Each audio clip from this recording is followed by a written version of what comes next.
पिछले क्लास में हमने क्या पढ़ा था? पिछले क्लास में हमने पार्ट 1 ऑफ द कॉन्स्टिट्यूशन पढ़ा था, जिसमें हमने पढ़ा था आर्टिकल 3 अनुच्छेद 3, जो काफी कंट्रोवर्सी में रहता है। आज हम लोग क्या स्टार्ट करने वाले हैं? Part 2 of the constitution start करने वाले हैं, मतलब सिटीजनशिप, जिसको हम लोग क्या बोलते हैं? नागरिकता। अब ये कहां से कहां तक डिफाइन है? तो आर्टिकल 5 to 11 तक ही डिफाइन होता है। लेकिन इसमें क्या है, अगर हम लोग ये पढ़ने वाले, तो मैंने आपको पहले भी बताया था, अगर हम कोई भी आर्टिकल पढ़ रहे हैं तो उससे रिलेटेड जो भी केसेस होगा या जो भी करंट अफेयर्स में जो न्यूज होगा जो काफी कंट्रोवर्सी में रहा है, तो हम लोग जरूर पढ़ेंगे। तो इससे रिलेटेड हम लोग क्या क्या पढ़ने वाले? इससे रिलेटेड पहली बात जो हम लोग पढ़ने वाले वो क्या है? CAA, सिटीजनशिप अमेंडमेंट एक्ट, जो बहुत ज्यादा कंट्रोवर्सी में रहा था।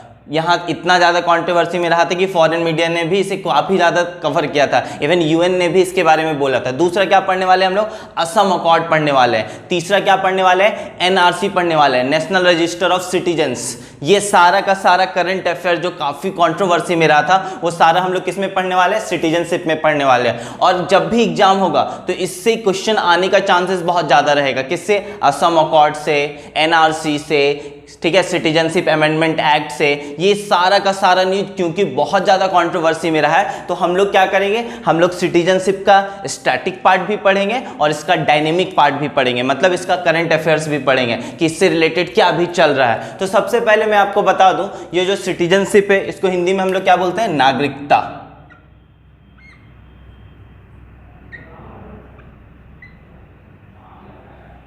ठीक है, अब हम लोग क्या सिटीजनशिप में बहुत सबसे इंपॉर्टेंट बात क्या है कि हमारे कॉन्स्टिट्यूशन का सिटीजनशिप में बहुत लिमिटेड रोल है।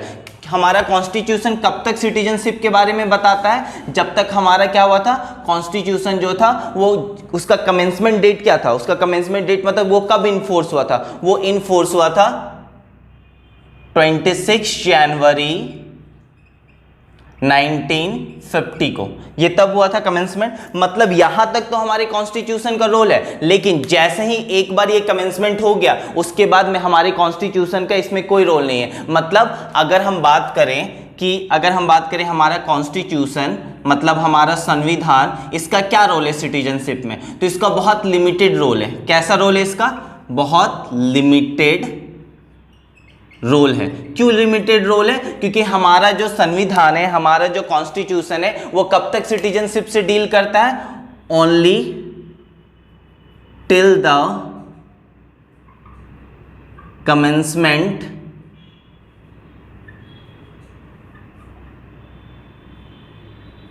ऑफ आवर कॉन्स्टिट्यूशन,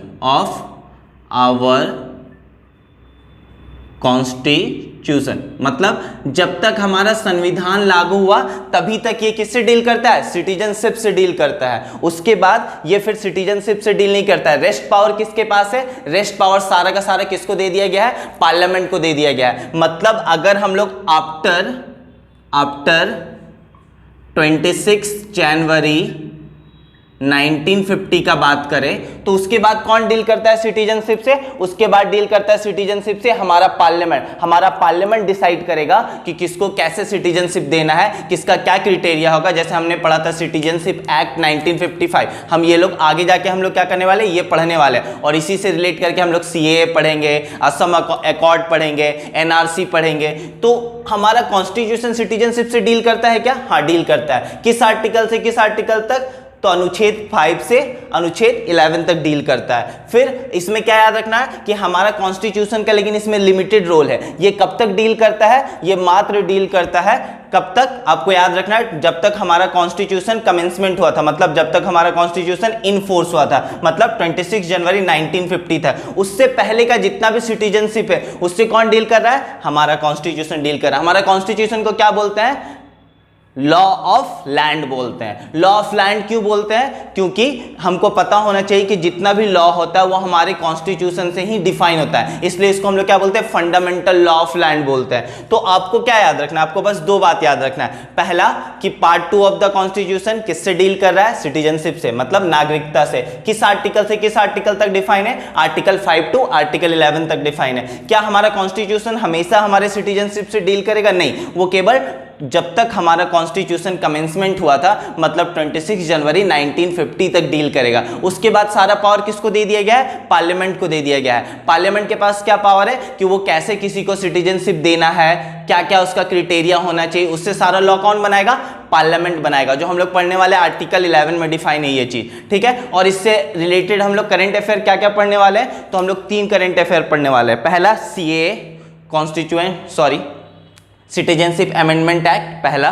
दूसरा क्या पढ़ने वाले हम लोग, NRC, national register of citizens. तीसरा क्या पढ़ने वाले हैं, असम अकॉर्ड पढ़ने वाले हैं। ये तीनों का तीनों जो था काफी न्यूज में रहा, 2019 का one of the hottest topic था, इसलिए हम लोग इसको जरूर पढ़ेंगे। लेकिन अभी हम लोग यहाँ पढ़ते हैं। तो सबसे पहले अगर हम लोग बात करें तो हमने जितना भी बात किया अभी तक से, वो क्या बात किया कि हमारा कॉन्स्टिट्यूशन का कितना रोल होता है। तो बस आपको याद रखना है, हमारा कॉन्स्टिट्यूशन, हमारा संविधान कब तक डील करता है, तो हमारा संविधान 26 जनवरी 1950 तक ही हमारे सिटीजनशिप से डील करता है। बात का सारा पावर किसे दे दिया गया है, तो बात का सारा पावर हमारे पार्लियामेंट को दे दिया गया है। वो डिसाइड करते हैं कि किसको कैसे सिटीजनशिप देना है, किसको कैसे नहीं देना है, और क्या क्या उसका क्राइटेरिया होना चाहिए। उसके लिए उन्होंने एक एक्ट भी बनाया, सिटीजनशिप एक्ट 1955, वो भी हम लोग पढ़ने वाले हैं। इसमें हम लोग पहला क्या पढ़ने वाले हैं, आर्टिकल 5। फिर से मैं बता रहा हूँ, जो कॉन्स्टिट्यूशन में आर्टिकल्स डिफाइन है वो कब तक का सिटीजनशिप को डील करता है, जब तक हमारा कॉन्स्टिट्यूशन का कमेंसमेंट हुआ था, मतलब जब तक हमारा कॉन्स्टिट्यूशन क्या हुआ था, लागू हुआ था। उसके बाद कौन डील करता है, हमारा पार्लियामेंट डील करता है। उसको यह अधिकार कौन दिया है, हमारा कॉन्स्टिट्यूशन दिया है। किस आर्टिकल में डिफाइन है, आर्टिकल 11 में डिफाइन है, जो हम लोग आगे जाके पढ़ने वाले हैं। तो आर्टिकल 5 क्या बोलता है, आर्टिकल 5 बोलता है डोमिसाइल के बारे में। डोमिसाइल मतलब हम लोग कोई भी जहां रहते हैं, जो हमारा निवास स्थान होता है, वो हमारा डोमिसाइल होता है। अब डोमिसाइल ना बहुत तरीके से होता है, बाय बर्थ होता है, बाय ओरिजिन होता है, लेकिन आज तो हम लोग उतना नहीं पढ़ने वाले। कभी डोमिसाइल टॉपिक में एक्स्ट्रा बना लेंगे हम लोग वीडियो। लेकिन आप याद रखिए कि डोमिसाइल का मतलब क्या हो गया, कि जहां हम लोग रहते हैं, जो हमारा निवास स्थान होता है, वो हमारा क्या होता है, डोमिसाइल होता है, ठीक है। तो सबसे पहले हम क्या जानते हैं, आर्टिकल 5 क्या बोलता है, मतलब आपके पास डोमिसाइल मतलब इंडियन डोमिसाइल होना चाहिए, और any of the following conditions होना चाहिए। मतलब दिया हुआ ये जो 3 कंडीशन है, इसमें से कोई एक कंडीशन सेटिस्फाई करना चाहिए। क्या होता है, पहला कंडीशन क्या है, या तो आप इंडिया में बॉर्न करने चाहिए, मतलब आपका जन्म कहां होना चाहिए, इंडिया में होना चाहिए। पहला तो ये हो सकता है, या तो आपके जो पेरेंट्स हैं, या तो आपके फादर या मदर, उनका जन्म कहां होना चाहिए, इंडिया में जन्म होना चाहिए। या तो जब हमारा कॉन्स्टिट्यूशन लागू हुआ था उससे 5 साल पहले आप कहां के निवासी होने चाहिए, इंडिया के निवासी होने चाहिए। अब मतलब वो इंडिया के निवासी होने चाहिए, मतलब वो सिटीजन नहीं होने चाहिए, निवासी मतलब वहां रह रहे होने चाहिए। ऐसा नहीं कि वो इंडिया के सिटीजन होने चाहिए, मतलब इंडियन डोमिसाइल होना चाहिए, मतलब आप इंडिया में रह रहे हैं, पहला कंडीशन तो ये होना चाहिए। और दिया हुआ 3 कंडीशन में से कोई एक कंडीशन को सेटिस्फाई करना पड़ेगा। या तो आपका जन्म इंडिया में होना चाहिए, या तो आपके दोनों पेरेंट्स जो है उनमें से किसी एक का जन्म कहाँ होना चाहिए, इंडिया में होना चाहिए, या जब हमारा कॉन्स्टिट्यूशन का कमेंसमेंट हुआ था, मतलब जब हमारा कॉन्स्टिट्यूशन लागू हुआ था उससे 5 साल पहले आप कहाँ के निवासी होने चाहिए, इंडिया के निवासी होने चाहिए। यह है आर्टिकल 5, ठीक है। अब हम लोग क्या पढ़ने वाले हैं, आर्टिकल 6 पढ़ने वाले हैं। तो आर्टिकल 6 आपको याद करने के लिए मैं एक वर्ड बता देता हूं, आप याद रखिएगा। आर्टिकल 6 माइग्रेशन के बारे में बात करता है।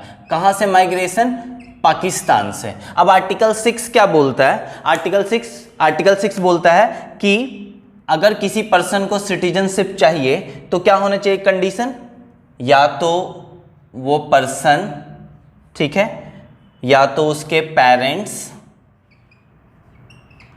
या तो उसके ग्रैंड पेरेंट्स वेयर बोर्न इन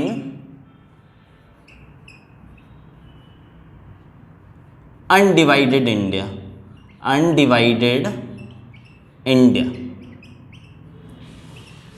मतलब आर्टिकल 6 किससे डील करता है, आर्टिकल 6 डील करता है माइग्रेशन से, मतलब वैसे लोग जो पाकिस्तान से आए हुए हैं। तो उसमें क्या याद रखना है, पहला चीज क्या होना चाहिए, या तो वो पर्सन, ठीक है, या तो उसके पेरेंट्स, या तो उसके ग्रैंड पेरेंट्स, वो कहाँ बॉर्न होने चाहिए, कहाँ उनका जन्म होना चाहिए, अनडिवाइडेड इंडिया में जन्म होना चाहिए। और क्या होना चाहिए, इसके लिए 2 केसेस होता है। पहला केस क्या होता है इसका जो फर्स्ट केस होता है वो ये होता है, वो क्या होना चाहिए, migrated to India from Pakistan, ठीक है, बिफोर आपको एक बहुत इंपॉर्टेंट डेट याद रखना, वो क्या है, 19 जुलाई 19 जुलाई 1948, मतलब 1948, ठीक है। क्या याद रखना है कि अगर वो इंडिया में माइग्रेट किया है, कहां से, पाकिस्तान से, लेकिन कब माइग्रेट किया है, 19 जुलाई 1948 से पहले माइग्रेट किया है, तो उसको सिटीजनशिप डायरेक्टली मिल जाएगा, will get the citizenship directly, मतलब उसको कुछ नहीं करना है, उसको डायरेक्टली क्या मिल जाएगा, सिटीजनशिप मिल जाएगा डायरेक्टली। क्या मिल जाएगा डायरेक्टली, सिटीजनशिप, ठीक है, मतलब नागरिकता मिल जाएगा। और अगर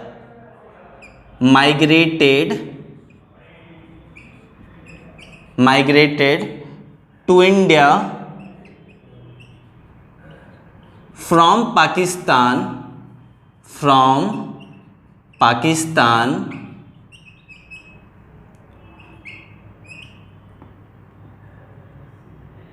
ऑन और after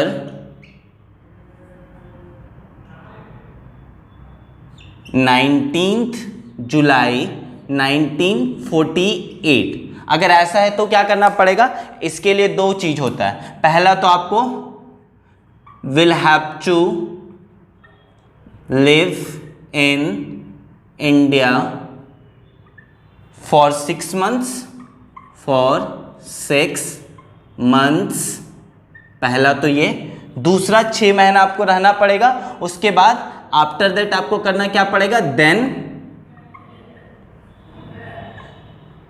you will have to register yourself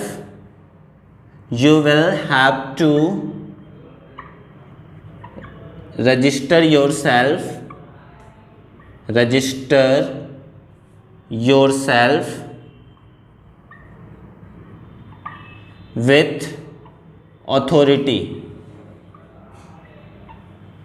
तब आपको सिटीजनशिप मिलेगा। मतलब कहने का सेंस क्या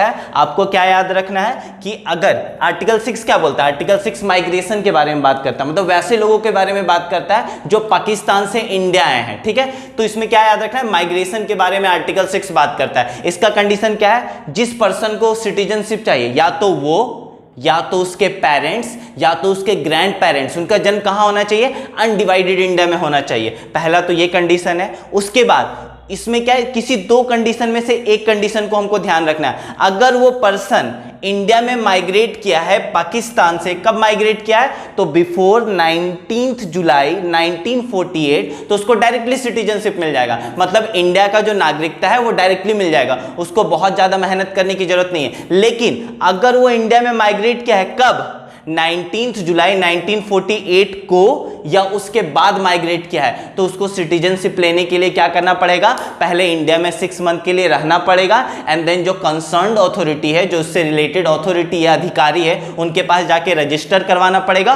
और तब उनको सिटीजनशिप मिलेगा। मतलब आपको क्या याद रखना है, आर्टिकल 6 क्या से डील करता है, माइग्रेशन से। कहां का माइग्रेशन से, वैसे लोग जो पाकिस्तान से इंडिया आए थे। इसमें कौन सा डेट बहुत इंपॉर्टेंट है, वो है 19 जुलाई 1948। ये डेट के का क्यों इंपॉर्टेंट है, क्योंकि क्या बोलता है आर्टिकल 6, अगर आप या आपके पेरेंट्स या आपके ग्रैंड पेरेंट्स किसी का भी जन्म अनडिवाइडेड इंडिया में हुआ है, और दोनों में से किसी एक चीज को हमको देखना है, अगर वो पर्सन 19 जुलाई 1948 से पहले इंडिया में आया है, तो उसको डायरेक्टली सिटीजनशिप मिल जाएगा। अगर 19 जुलाई 1948 को आया है या उसके बाद आया है, तो पहले उसको इंडिया में आना पड़ेगा, 6 मंथ के लिए रहना पड़ेगा, उसके बाद कंसर्न अथॉरिटी से रजिस्टर करवाना पड़ेगा, देन आपको सिटीजनशिप मिलेगा। बस ये आपको याद रखना है। अब हम लोग क्या पढ़ेंगे, आर्टिकल 7 पढ़ेंगे, ठीक है। आर्टिकल 6 में हमने क्या पढ़ा था, माइग्रेशन के बारे में, मतलब वैसे लोग जो कहां से माइग्रेट किए थे, पाकिस्तान से इंडिया में माइग्रेट किए थे। कौन सा डेट बहुत इंपॉर्टेंट था, 19 जुलाई 1948 बहुत इंपॉर्टेंट था, क्योंकि सारा चीज उसी डेट पे डिपेंड कर रहा था। सिटीजनशिप में कुछ डेट्स बहुत इंपॉर्टेंट है जो आपको याद रखना है। अब ये जो आर्टिकल 7 है ना, वो रिवर्स माइग्रेशन के बारे में बात करता है। ये बस आपको याद करने के लिए मैंने बताया कि रिवर्स माइग्रेशन है, आप ऐसा मत बोल दीजिएगा कहीं कि ये रिवर्स माइग्रेशन में बात करता है, ठीक है। रिवर्स माइग्रेशन के बारे में बात करता है, ये बस मैंने आपके माइंड में ये स्ट्राइक करे हमेशा, इसलिए मैंने बताया, क्योंकि ये क्या बात करता है, पहले कुछ लोग पाकिस्तान चले गए और फिर इंडिया आए, तो उनको कैसे सिटीजनशिप मिलेगा उसके बारे में ये बात करता है। तो आपको क्या याद रखना है, आर्टिकल 7 क्या बोलता है, ठीक है। आर्टिकल 7 एक बहुत सिंपल सा लाइन बोलता है, वैसे लोग, ठीक है, जो कहां माइग्रेट कर गए थे, माइग्रेटेड टू, मतलब कहां चले गए थे, migrated to Pakistan, migrated to Pakistan after, कौन सा डेट इसमें आपको याद रखना है, इसमें आपको याद रखना है 1 मार्च 1947, ये डेट आपको याद रखना है। मतलब वैसे लोग जो पाकिस्तान में माइग्रेट किए थे कब, 1 जनवरी 1947 के बाद माइग्रेट किए थे, and return to India and returned under permit for resettlement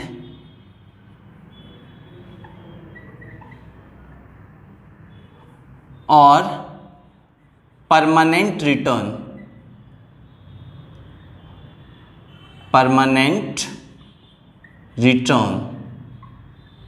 मतलब तो ये कैसे ट्रीट किए जाएंगे, will be treated same as in article 6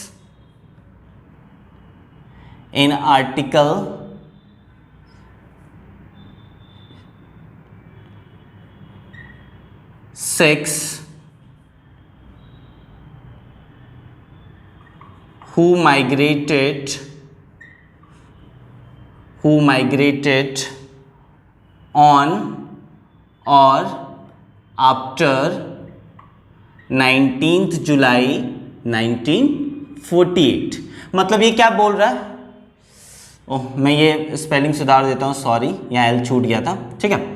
तो ये क्या बोल रहा है, ये बहुत सिंपल सा बात बोल रहा है। आर्टिकल 7 जो होता है रिवर्स माइग्रेशन के बारे में बात कर। रिवर्स माइग्रेशन का मतलब क्या होता है, वैसे लोग जो कभी तो पाकिस्तान चले गए थे और फिर इंडिया आ गए तो उनको कैसे सिटीजनशिप मिलेगा। तो वो क्या बोलता है, वैसे लोग जो पाकिस्तान में माइग्रेट कर गए थे, पाकिस्तान में चले गए थे कब, 1 मार्च 1947 के बाद, और इंडिया में रिटर्न आ गए। कैसे रिटर्न आ गए, तो एक परमिट लिया उन्होंने, किसके लिए, या तो वो यहाँ रीसेटलमेंट हो गए या परमानेंट उनका रिटर्न होगा। एक उन्होंने परमिट लिया और उसके बाद वो क्या चाहते हैं कि उनको इंडिया का सिटीजनशिप मिले। तो उसके लिए क्या प्रोसेस होता है, उसके लिए जो प्रोसेस होता है बहुत सिंपल होता है। आपको क्या याद रखना है, बस एक डेट याद रखना है, 1 मार्च 1947। वैसे लोग जो पाकिस्तान से माइग्रेट किए थे कब, आफ्टर 1 मार्च 1947, और कहां रिटर्न हो गए, इंडिया रिटर्न हो गए, under the permit for resettlement और परमानेंट रिटर्न। मतलब उन्होंने एक परमिट लिया कि वो फिर से यहां इंडिया में रीसेटल होंगे या हमेशा यहीं इंडिया में रहेंगे।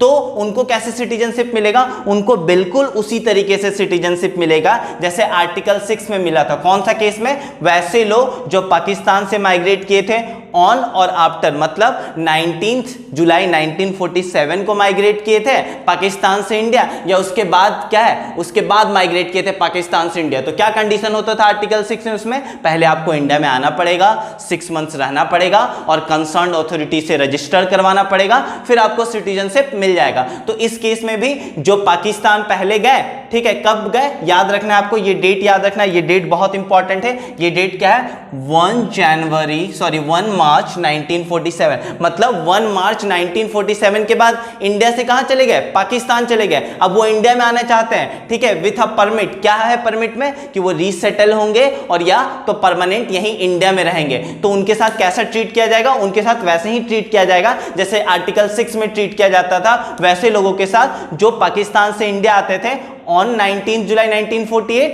या आफ्टर 19 जुलाई 1948, क्या करना पड़ता था, कंसर्न अथॉरिटी से रजिस्टर करना पड़ता था। कब करना पड़ता था, पहले इंडिया में 6 मंथ के लिए रहना पड़ता था, उसके बाद जाके कंसर्न अथॉरिटी से रजिस्टर करना पड़ता था, और जब वो कंसर्न अथॉरिटी से रजिस्टर कर लेते थे तो क्या होता था, उनको सिटीजनशिप मिल जाता था। तो इन सभी लोगों के साथ वैसा ही ट्रीट होगा जैसा आर्टिकल 6 में पार्ट 2 वाले केस के साथ सबके साथ ट्रीट हो रहा था। आपको ये बात याद रखना पड़ेगा क्योंकि ये बहुत इंपॉर्टेंट सा बात है। एक तो ये बात याद रखना पड़ेगा, दूसरा ये डेट याद रखना पड़ेगा 1 मार्च 1947, क्योंकि इस आर्टिकल का ये एक सबसे इंपॉर्टेंट पार्ट है। क्या, कि वैसे लोग जो पाकिस्तान में माइग्रेट किए थे, कब माइग्रेट किए थे, 1 मार्च 1947 के बाद, और इंडिया आना चाहते हैं। क्यों आना चाहते हैं? क्योंकि वो इंडिया में रहना चाह रहे थे। और कैसे आ रहे थे? तो उन्होंने एक परमिट लिया था। किस चीज का परमिट लिया था? कि वो रीसेटल होंगे, या आप ऐसे बोल सकते हो वो परमानेंट इंडिया में रिटर्न होंगे। तो उनके साथ वैसा ही डील किया जाता है जैसे आर्टिकल 6 में पार्ट 2 के साथ डील किया जाता था। ठीक है, अब हम लोग क्या पढ़ेंगे? आर्टिकल 8 पढ़ेंगे। फिर से मैं याद दिलवाता हूं, आर्टिकल 5 किससे रिलेटेड था? डोमिसाइल से रिलेटेड था। आर्टिकल 6 किससे रिलेटेड था? माइग्रेशन से रिलेटेड था, मतलब वैसे लोग जो पाकिस्तान से माइग्रेट करते हैं। कौन सा डेट बहुत इंपॉर्टेंट था? 19 जुलाई 1948। आर्टिकल 7 किससे रिलेटेड था? रिवर्स माइग्रेशन से रिलेटेड था। बस ये याद करने के लिए आप याद रखिएगा, रिवर्स माइग्रेशन या माइग्रेशन। रिवर्स माइग्रेशन का मतलब जो इंडिया से पाकिस्तान चले गए और फिर पाकिस्तान से इंडिया रिटर्न आ गए। कौन सा डेट बहुत इंपॉर्टेंट था? 1 मार्च 1947। अब आर्टिकल 8 जो है ना, वो किसके लिए? ओवरसीज इंडियंस के लिए। ये वैसे इंडियन जो इंडिया के बाहर रहते हैं उन लोगों के लिए है। ठीक है, और ये रजिस्ट्रेशन से रिलेटेड है। ये क्या बोलता है? ये बहुत सिंपल सा बात बोलता है। आर्टिकल 8 क्या बोलता है? अगर कोई पर्सन ठीक है, एनी ऑफ हिज पेरेंट्स और ग्रैंड पेरेंट्स, ठीक है, या तो वो पर्सन या तो उसके कोई एक पेरेंट्स और ग्रैंड पेरेंट्स कहां होना चाहिए? Born in undivided India. Undivided India. ठीक है, लेकिन वो अभी कहां रह रहे हैं? ऑर्डिनरली रेसिडाइंग, ठीक है, आउटसाइड द इंडिया। ठीक है,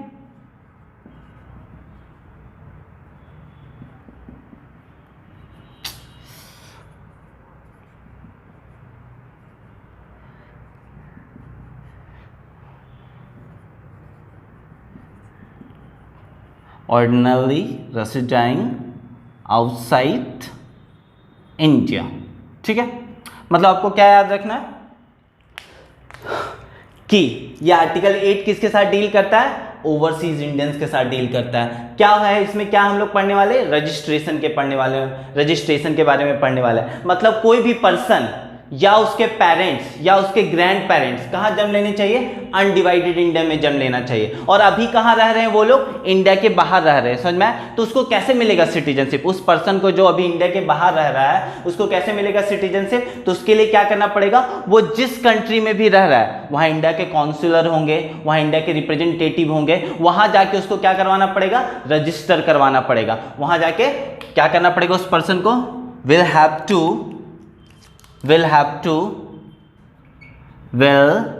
have to register himself or herself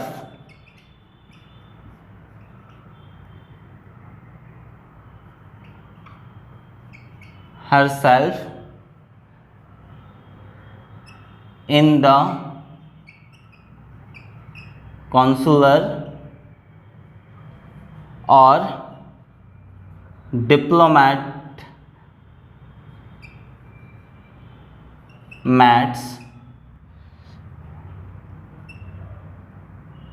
of Indian representative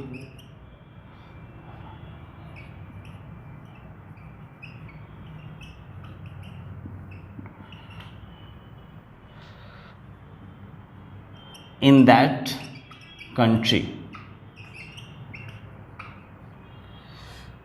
ठीक है, मतलब क्या याद रखना है आपको? आर्टिकल 8 किसके लिए डील करता है? ओवरसीज इंडियन से डील करता है। क्या करवाना पड़ता है उनको? रजिस्ट्रेशन करवाना पड़ता है। कंडीशन क्या होता है? ओवरसीज इंडियन कौन होते हैं? वैसे इंडियंस होते हैं जो इंडिया के बाहर रह रहे हैं। इंडिया के तो होते हैं लेकिन इंडिया के बाहर रह रहे हैं। ठीक है, तो इसमें क्या रखना है? या तो वो पर्सन या तो उसके पेरेंट्स या तो उसके ग्रैंड पेरेंट, वो कहां जन्म लेने चाहिए? अनडिवाइडेड इंडिया में जन्म लेना चाहिए। लेकिन अभी सब लोग कहां रह रहे हैं? वो लोग आउटसाइड इंडिया रह रहे हैं। तो उनको कैसे मिलेगा इंडिया का सिटीजनशिप? तो वो जिस कंट्री में भी रह रहे हैं उसमें क्या करवाना पड़ेगा? रजिस्टर करवाना पड़ेगा खुद को। कहाँ रजिस्टर करवाना पड़ेगा? कॉन्सुलर में। यहाँ वो या तो वो जो डिप्लोमेट है, डिप्लोमेटिक ऑफिस है, ठीक है, वहाँ इंडिया का जो डिप्लोमेटिक ऑफिस है, जो इंडिया के जो डिप्लोमेट्स है उस कंट्री में, वहाँ जाके उस ऑफिस में उनको रजिस्टर करवाना पड़ेगा। और वहाँ जब वो रजिस्टर करवाएंगे तो उनको क्या मिल जाएगा? इंडिया का सिटीजनशिप मिल जाएगा। इसलिए मैंने क्या लिखा? Will have to register himself और हरसेल्फ इन द कॉन्सुलर और diplomat of Indian representative in that country. मतलब जिस कंट्री में वो लोग रह रहे हैं उसमें इंडिया के जो रिप्रेजेंटेटिव है, मतलब इंडिया के जो डिप्लोमेट है, इंडिया के जो कॉन्सुलर ऑफिस है, उसमें जाके उनको क्या करवाना पड़ेगा? रजिस्टर करवाना पड़ेगा और उनको क्या मिल जाएगा? सिटीजनशिप मिल जाएगा। मतलब बहुत सिंपल सा बात है। फिर से मैं एक बार लास्ट टाइम रिपीट कर रहा हूं, किससे डील करता है? ओवरसीज इंडियन से, मतलब वैसे इंडियन जो इंडिया के बाहर रहते हैं। क्या करवाना पड़ता है? रजिस्ट्रेशन करवाना पड़ता है। कंडीशन क्या है? वो पर्सन या उसके पेरेंट्स या उसके ग्रैंड पेरेंट्स कहाँ होने चाहिए बॉर्न? अनडिवाइडेड इंडिया में बॉर्न होने चाहिए। उनको क्या करवाना पड़ेगा? वो अनडिवाइडेड इंडिया में बॉर्न तो होने चाहिए, लेकिन अभी कहाँ रह रहे हैं? इंडिया के बाहर रह रहे हैं। उनको क्या करवाना पड़ेगा? जिस कंट्री में भी वो लोग रहते हैं वहाँ इंडिया के डिप्लोमेट्स तो होंगे, वहाँ इंडिया का कॉन्सुलर ऑफिस तो होगा, वहाँ जाके बस उनको क्या करवाना पड़ेगा? रजिस्टर करवाना पड़ेगा और उनको क्या मिल जाएगा? इंडिया का सिटीजनशिप मिल जाएगा। ठीक है। आर्टिकल 9 क्या बोलता है? आर्टिकल 6 में क्या पढ़ा हम लोग? किसके, सॉरी, आर्टिकल 8 में हमने क्या पढ़ा कि वो किससे है? ओवरसीज सिटीजन से रिलेटेड है। मतलब वैसे लोग जो इंडिया के बाहर रह रहे हैं तो उनको कैसे सिटीजनशिप मिल सकता है, हमने उसके बारे में पढ़ा। अब आर्टिकल 9 क्या वो बताता है कि कोई भी आदमी इंडिया का सिटीजन नहीं हो सकता, क्योंकि इंडिया में ना, इंडिया के कॉन्स्टिट्यूशन में एक बात साफ साफ लिखा हुआ है कि आपको ड्यूअल सिटीजनशिप नहीं मिल सकता। ऐसा नहीं है कि आप इंडिया का भी सिटीजनशिप ले और किसी दूसरे कंट्री का भी सिटीजनशिप ले। मतलब क्या बोलता है आर्टिकल आपका जो 9 होता है वो बहुत सिंपल सा बात बोलता है। क्या बोलता है कि अगर कोई पर्सन वॉलंटरली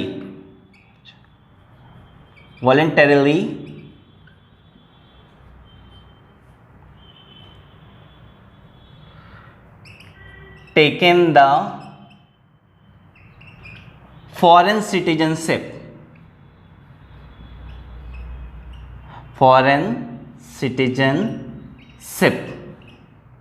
तो अपने आप उसका इंडियन सिटीजनशिप क्या होगा? कैंसल हो जाएगा। तो उसका जो इंडियन सिटीजनशिप होगा, Indian citizenship,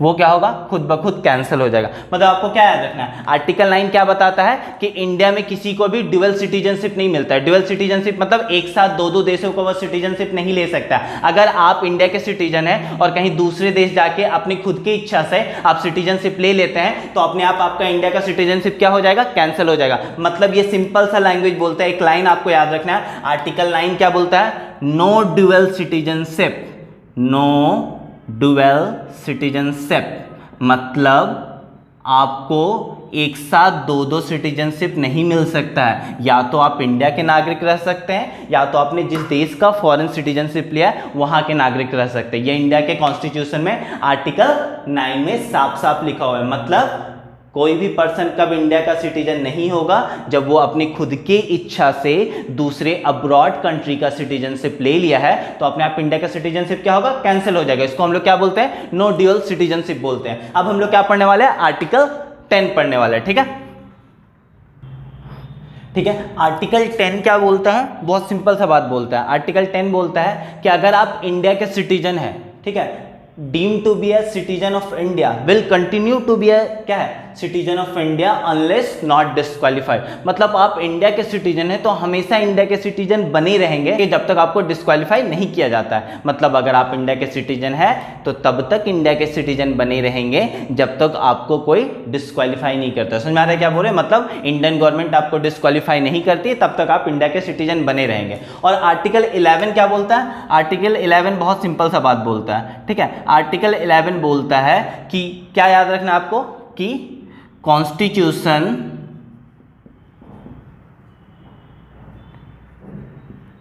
has given power to parliament regarding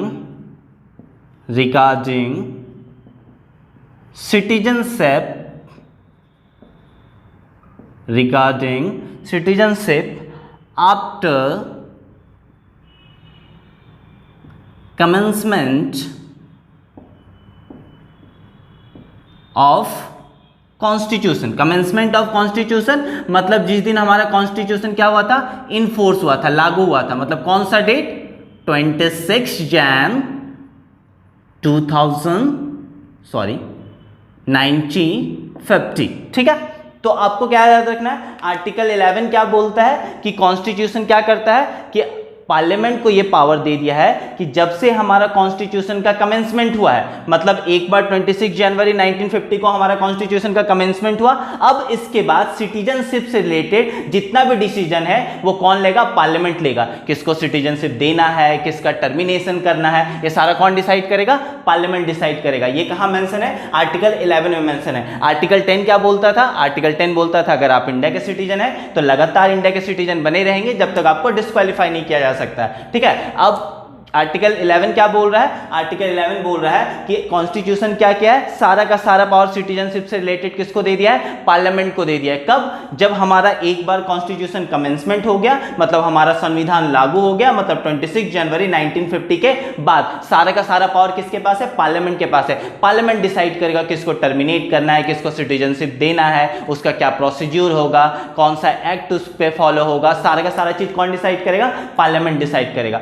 अब ये था article 10 and this is article 11। अब हम लोग आज का जो पूरा लेक्चर था वो क्या था, आपको बस सब चीज मेमोराइज करना। आज के लेक्चर में कुछ ऐसा नहीं था जो बहुत ज्यादा इंटरेस्टिंग था। आपको आज के लेक्चर में क्या करना है, कुछ डेट्स को मेमोराइज करना है। जैसे मैंने एक डेट पढ़ाया था, याद होगा आपको, 19 जुलाई 1948, बहुत इंपॉर्टेंट डेट है। मैंने पढ़ाया था आर्टिकल 6 में, जब हम लोग बात कर रहे थे migration from the Pakistan. Next date क्या था, याद कीजिए आप लोग, 1 मार्च 1947। ये हम लोग कहाँ पढ़ा था, आर्टिकल 7 में पढ़ा था, जब हम लोग रीमाइग्रेशन के बारे में बात कर रहे थे, जब कोई लोग पाकिस्तान चले गए थे और फिर इंडिया आना चाहते थे। मतलब आज का लेक्चर में कुछ इंटरेस्टिंग तो था नहीं, लेकिन बहुत कुछ रिमेंबर करने के लिए। कल का जो लेक्चर होगा इससे रिलेटेड वो काफी इंटरेस्टिंग होगा, क्योंकि कल हम लोग बहुत सारा करंट अफेयर क्या करने वाले, डिस्कस करने वाले हैं। और आज का लेक्चर में आपको क्या करना है, आज का लेक्चर में हमने जो पढ़ा आप इसका एक छोटा सा नोट्स बनाइए, सारे इंपॉर्टेंट डेट्स को नोट कीजिए और इसको याद रखिए, ताकि जब हम लोग कल का लेक्चर पढ़े तो आपको ये सारा चीज आपके माइंड में स्ट्राइक करना चाहिए, क्योंकि कल के लेक्चर में इन सभी चीजों का थोड़ा बहुत हम लोग को जरूरत होगा।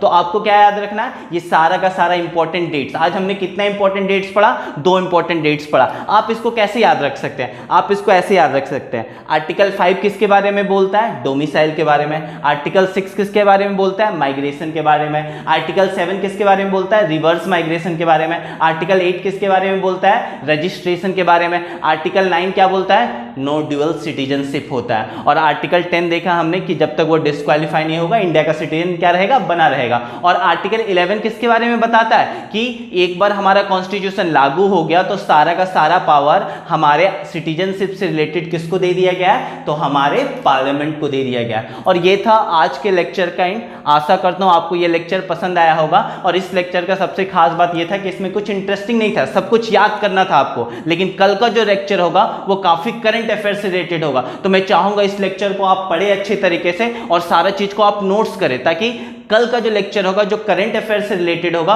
उसमें आपको सारा बात अच्छे से समझ में आना चाहिए। तब तक के लिए stay safe, thank you so much.